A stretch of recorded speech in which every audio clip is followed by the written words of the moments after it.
ini sampai hakikatnya. Jadi jangan sampai mengatasnamakan hakikat tapi keluar dari konsep gitu loh.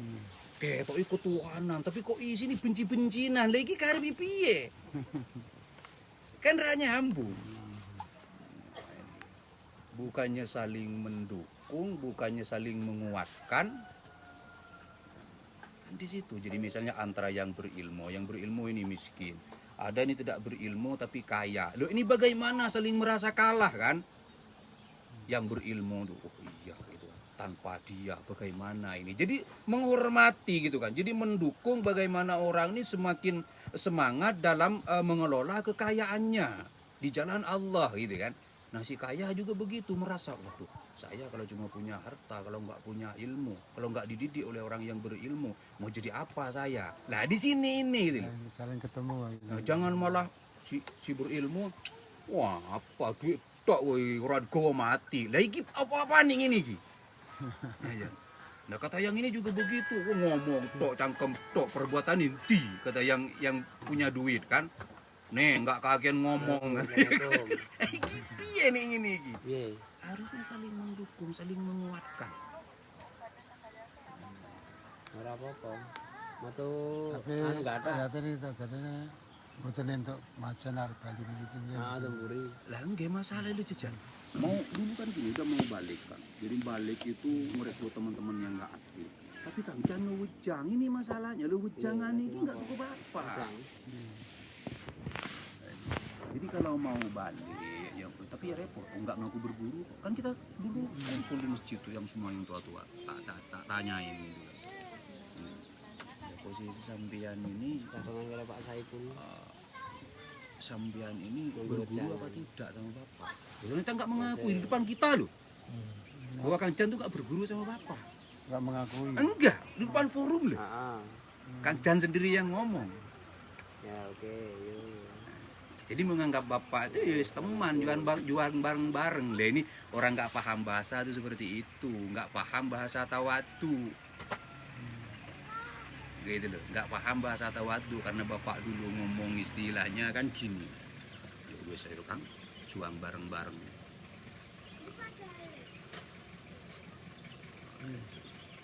Juang bareng-bareng.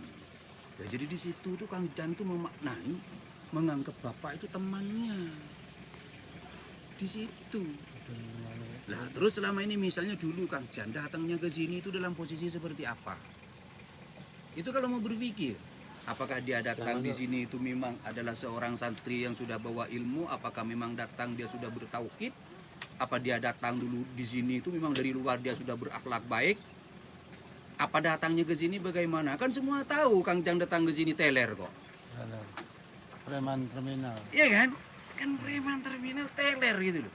Nah begitu nyampe di bapak gabung dengan bapak di situ kan, Mas Fatir bareng-bareng banyak ngobrol di situ. Akhirnya terbentuklah Kang Jan gitu kan, tobatlah Kang Jan. Dan ini dapat dari mana? Kok nggak mengakui berguru? Ini mikirnya nih gimana gitu loh. Ibaratnya gendut terminal macam. Lah iya datang ke sini teler ya tuh. Bergabung dengan di sini, gabung dinasihati tiap malam ngobrol tiap malam kan. Diajak zikir bareng-bareng. Akhirnya kan Jan menjadi baik kan, menjadi tobat. Gitu kan, menjadi paham tauhid kan begitu. Kok nggak mengaku berguru? Ini mikirnya gimana gitu loh. Kecuali datangnya memang dia itu punya guru di luar ya, datang memang sudah punya misi yang sama. Datang ketemu bapak, terus kata bapak, ya yuk Kang juang bareng-bareng. Jadi Kang Jan nggak nimba ilmu dari bapak, itu baru bener. Gitu. Loh ini Kang Jan kan terbentuk dari sini. Kok bisa nggak mengakui berguru? Ya kalau untuk menyalahkan itu, misalnya kita umpamakan rokok lah gitu kan. Kita tuh harus pengalaman rokok untuk mengatakan bahwa rokok ini nggak enak. Terus ukurannya apa? Rokok ini nggak baik. Misalnya kan, yang baik rokok ini misalnya kan. Dan kita tuh harus memahami dari kandungan tembakau, tembakau mana kan, nikotinnya, campurannya seperti apa kan. Harus memahami itu, pengalaman.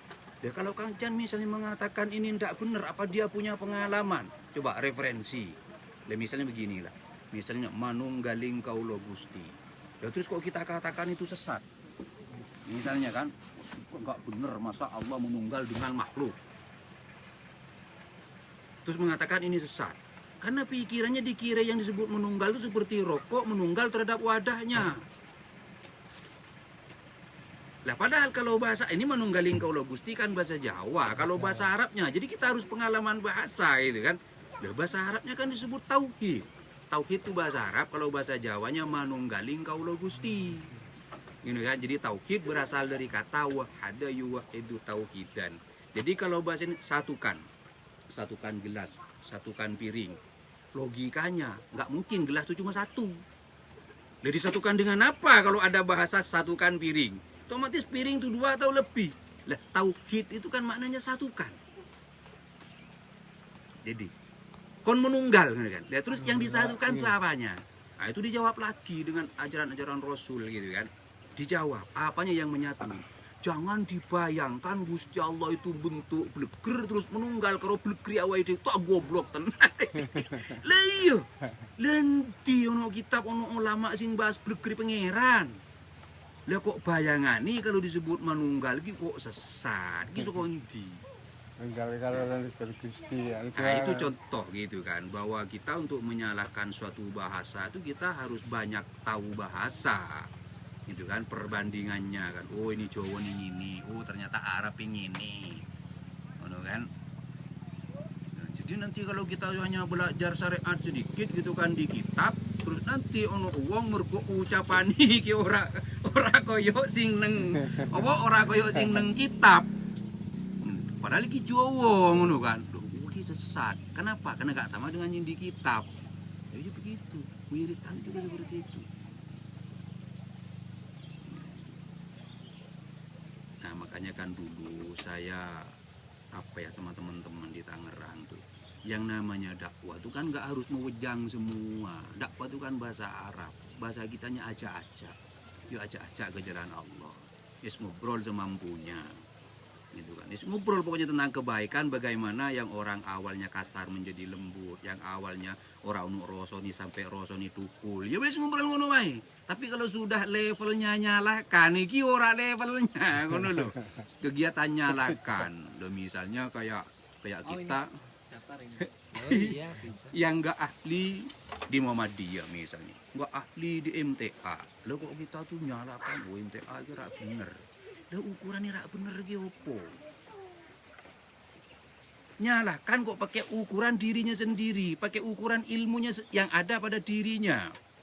Jadi memang kalau belum menemukan, nah makanya sedikit saja ilmu. Misalnya di sini, sedikit, misal satu kalimat. Nah satu kalimat itulah diolah sampai betul-betul rosan ditukul. Sampai ngalami, sampai nyelam. Dan jadi sampai menyelam, jadi sampai kita membuktikan gitu. Jadi, misalnya syahadat. Nah syahadat itu dipahami betul. Asyhadu itu secara bahasa aku bersaksi. Nah, kalau kita dijadikan saksinya bom Bali, kon jadi saksi, enggak ngerti kok. Orangnya kayak apa, jam berapa, bawa apa, lo kok berani jadi saksinya. Ya itu motivasi kan, lo jadi saksi keesaan Allah, enggak pernah usul, enggak pernah hijab terbuka. Rasanya itu kan yang laisa kamisli syai' gitu kan. Rasanya yang tidak mirip dengan rasanya makhluk. Enggak ngalami tenggelam, yang namanya enggak ngalami menunggaling kaulo Gusti. Loh, berarti asyadunya ya asyadu cangkem kan, kan? Loh ini kan buat motivasi diri kita kan, sehingga kita tuh terus. Jadi nggak keakian ilmu siji tapi gitu kan. Jadi sampai terbukti dalam diri kita, sampai terbukti merubah akhlak kita. Ya situ nggak keakian ilmu gitu kan. Disodot, diolah, kan? Sampai terbukti. Gitu. Saya kalau ngomong depan Kang Jan, loh saya itu sampai sekarang loh cinta saya sama Kang Jan itu dari zaman dulu. Seujung rambut loh nggak pernah berkurang. Tapi jangan harap saya benarkan Kang Jan. Di depan Kang Jan saya ngomong gitu. Nah, jadi jangan karena cinta terus salah dinengke, ya enggak begitu cinta. Loh kita sayang sama anak-anak mau kejebur, anak ngawur merugikan adik-adiknya kok kita menang dengan dalih sayang. Ya kan enggak bener. Nah, dan begitu juga misalnya, kita harus gentle juga ngomongin kebaikannya Kang Jan, kebenarannya Kang Jan ke Sebiru. Itu harus gentle, jangan hanya ngomong salahnya Kang Jan. Cok. Benernya itu sing endi ngono kan? Ungkapkan juga. Nah, itu baru imbang kan? Jadi kayak zaman sekarang. Siaran kok wong mati terus. Lesing lahir ora disiarno. Jadi ini mencekam kan. Wah, ya tuh waduh. Mana punya orang mati, lu punya orang lahir nggak disiarno. Jadi kita mengatakan manunggaling rasa itu kata siapa? Kata Muhammad dalam hadisnya. Jadi kita nggak boleh ngarang. Jadi Al-Quran dan hadis itu adalah sumber. Nah, tinggal cara kita menjabarkan ini yang tergantung satu ya kecerdasan kita, pengalaman kita bergaul. Ya kalau dari kecil cuma mondotok gitu gak pernah bergaul dengan yang di luar, ya nggak ngerti. Itu satu. Yang kedua, pengalaman. Sebab yang namanya seperti itu tuh nggak cukup hanya di atas dengan kecerdasan, nggak cukup. Harus dengan pengalaman. Misalnya bicara manunggaling rasa, apakah pernah kita tuh manunggaling rasa? Nah itu pengalaman. Jadi manunggaling rasa 1%. Wis kudu ngalami. Jadi yang namanya rasanya merasakan kehadiran Allah, merasakan di hadapan Allah itu harus 1%. Terus tambah tekun, tambah umurnya 2%, terus begitu sampai betul-betul fana. Fana tuh gila, tenggelam kayak Sesti Jenar gitu. Lah di masa tenggelam ini taruhannya lagi akal lagi, kecerdasan lagi. Di masa tenggelam kok ngomong, wah sih ngerungokno kuwi sih. Lah itu, Sesti Jenar gila kok, berkata jujur. Kalau nggak ngalamin, pancen nggak bisa membahas Sesti Jenar itu. Misal contoh begini, kalau dalam filmnya ya, yang mencari Sesti Jenar nggak ada. Yang ada adalah Allah. Nah terus yang dengerin menyimpulkan Sesti Jenar mengaku Allah katanya kan. Padahal rangono Sesti Jenar itu berbicara jujur. Apa adanya. Apa adanya. Jadi ketika dia dalam gila itu memorinya akan terbakar. Karena kesentrong cahaya, kesentrong nur Allah. Lah nur Allah itu dalam Al-Quran disebut nurun ala nurin. Cahaya di atas cahaya. Wis rono bandingan ini mesti terbakar. Kosong jadinya. Orang iso ndelok nang di sini nggak iso, cuma mata tok yang melihat tuh. Jadi mata ini melihat hampa, jadi melihat kayu sehingga badan ini nggak nebrak kayu. Tapi sini itu kosong, sudah kosong. Yang ada adalah lafaz Allah. Semua sebenarnya yang namanya orang-orang sufi itu bahasa disebut bahasa ijaz. Imam Ghazali dan semuanya bahasanya ijaz. Ijaz itu apa? Bahasanya itu mung sak potong ngono lho, tapi jon-jon maknane dawa, iki wegah jelentrehno. Ya, waku Allah lho. Jadi pendek kan? Padahal itu maknanya itu kalau dijabarkan secara syariatnya itu panjang. Nah, jadi orang sufi semua ngomong ngono wae. Wis ora ono sing ngono Allah. Wis ora usah tuwa-tuwa. Itu bahasa sufi itu seperti itu. Dan itu jujur karena memang dalam dirinya. Jadi gini, jadi kita diem kok masih kebayang bentuknya sepeda motor. Oh itu enggak itu. Berarti memorinya normal kan? Nah, jadi orang di masa kesentrong. HP-nya ketinggalan. Jadi kesentrong lafaz Allah. Kesentrong nur Allah. Itu memorinya kosong, gak ada. Jadi alamnya hanya menjadi alam cahaya yang bersumber dari lafaz Allah. Karena alam itu yang alam cahaya itu banyak. Jadi yang nurullah itu yang mana? Yang cahaya Allah itu. Nah itu pengalaman. Di situ pengalaman. Yo ora mangan sik rasa ngeleh kok. Yo ora panak iki jenengane. Memori ini normal.